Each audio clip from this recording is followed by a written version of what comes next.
Assalamualaikum warahmatullahi wabarakatuh. Alhamdulillahirabbil alamin.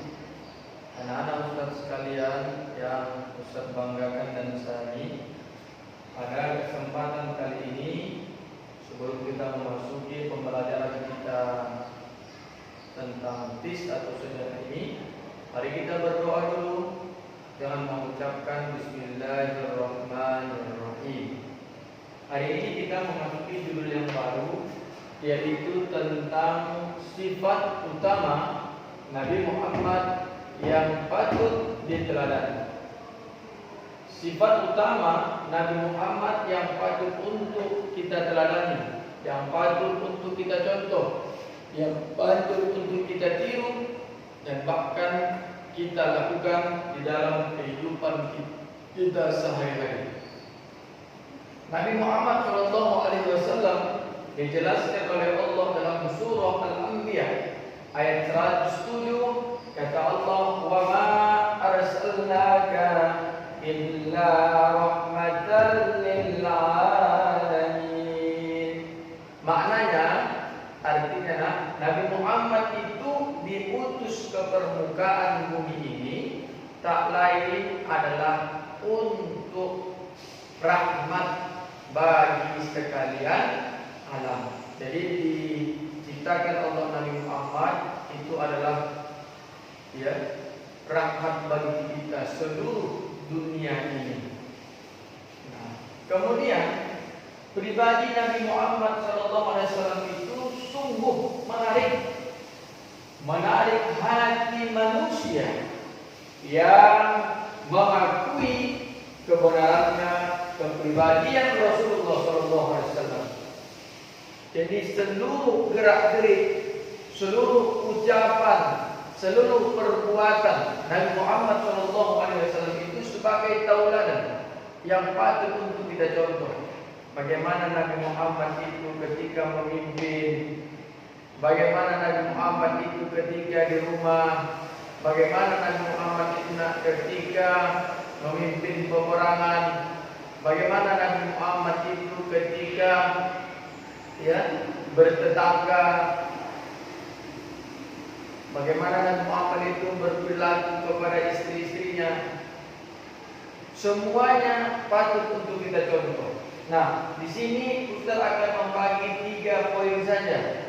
Yang pertama yaitu bagaimana kebiasaan Nabi Muhammad SAW sehari-hari, apa yang dia lakukan, bagaimana sikap perilakunya. Yang kedua, bagaimana keadaan beliau di rumah, apa saja yang dia kerjakan. Yang ketiga, keadaan beliau di luar rumah seperti apa. Nah, langsung saja Ustaz akan sampaikan poin yang pertama. Kebiasaan Nabi Muhammad SAW yaitu di sehari-hari. Nah, diceritakan oleh oleh Sufyan Ats-Tsauri bahwa Rasulullah SAW itu kelihatan seperti orang yang selalu bersedih. Artinya Nabi Muhammad itu tidak suka dengan tertawa yang berlebihan. Karena tertawa yang berlebihan itu mampu dan bisa mematikan hati. Maka Nabi Muhammad itu terlihat dari wajahnya selalu bersedih.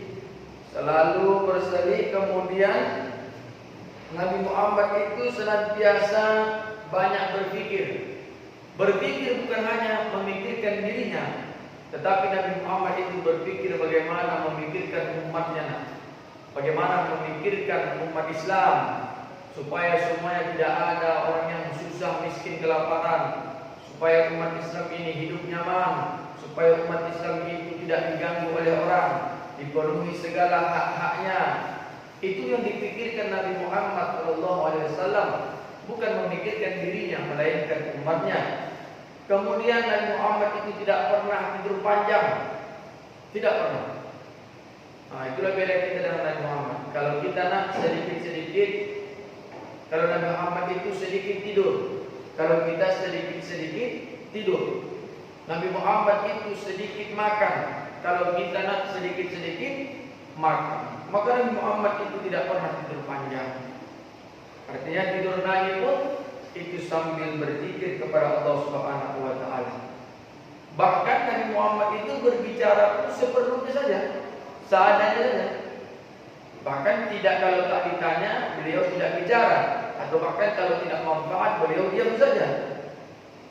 Jadi Nabi Muhammad itu diam saja. As-samtu hikmatun wa qalilun fa'iluhu. Jadi diam itu nak sebuah kebijaksanaan. Hari ini banyak dari kita yang meninggalkannya. Ya. Kemudian Nabi Muhammad tidak berlebih-lebihan dan tidak berkurang-kurangan. Artinya biasa-biasa saja. Nabi Muhammad itu lemah lembut, ya, pelembut, tidak terlalu kasar. Tapi ada masanya Nabi Muhammad itu kasar ketika ada orang yang mengejek, menginjak, yaitu agama Islam. Kemudian senantiasa membesarkan kalimat walaupun kecil, senantiasa membesarkan kalimat Allah Subhanahu wa taala, ya. Tidak pernah mencela nikmat apapun atau terlalu memujinya. Jadi tak pernah mencela makanan, mencela orang lain, sekalipun itu tak enak makanan itu dan sebagainya.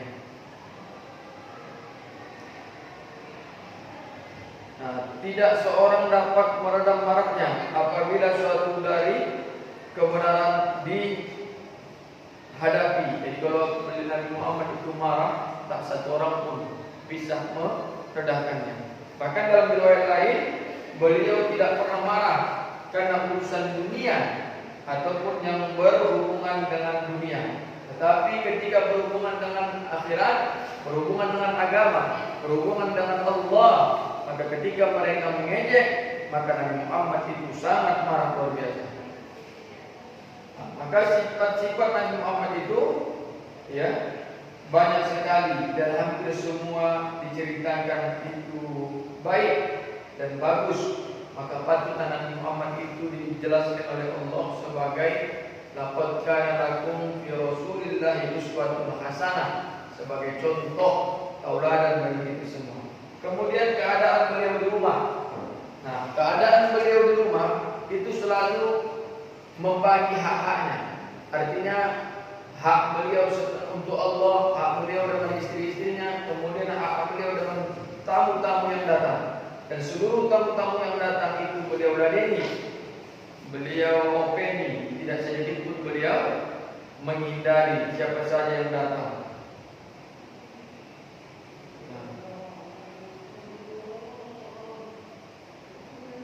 Jadi Nabi Muhammad itu selalu melayani orang, khususnya lagi orang-orang yang fakir, miskin, yang membutuhkan. Nabi Muhammad itu meladeni. Kemudian keadaan beliau, yang ketiga keadaan beliau di luar rumah. Ya, kata Hasan radhiyallahu anhu bahwasanya ketika beliau di luar rumah itu senantiasa mengunci lidahnya. Artinya tidak berbicara mubazir, ya, karena lisan kita ini berbahaya. Salamatul insan bihibdil lisan. Keselamatan seorang hamba itu terletak pada lisan kita. Nah, makanya Nabi itu selalu mengunci lisannya. Kalau ada yang penting yang disampaikan, baru disampaikan. Kalau ada kepentingan, baru disampaikan. Ya, kemudian Nabi Muhammad di rumah itu selalu beramah tamah, selalu berkasih sayang, ya. Kemudian senantiasa memuliakan setiap suku kaum yang meletak setiap suku dan kaum selalu dimuliakan. Kadang-kadang Nabi Muhammad juga selalu